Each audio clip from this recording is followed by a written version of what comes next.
Good morning. God bless us all. Merry Christmas. Thank you for your time to be with us, to be together again for this Bible reading. We are now in Psalms 23, a Psalms of David. The Lord is my shepherd. I have all that I need. He lets me rest in green meadows. He leads me beside peaceful streams. He renews my strength. He guides me along right path, bringing honor to His name.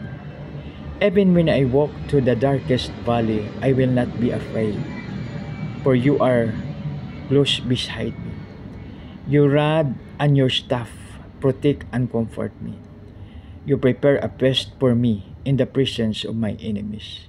You honor me by anointing my head with oil. My cup overflows with blessings. Surely your goodness and unfailing love will pursue me all the days of my life, and I will live in the house of the Lord forever. English version. We will go now to Filipino version. Si Yahweh ang aking pastor.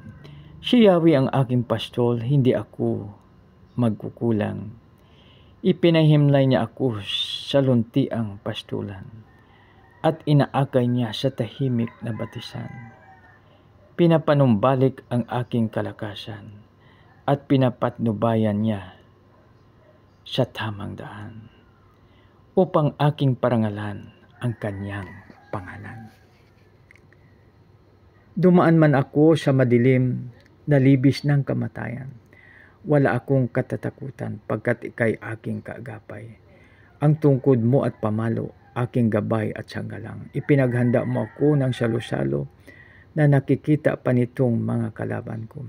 Sa aking ulo langis ay ibinuhos, sa aking saro pagpapalay lubos-lubos.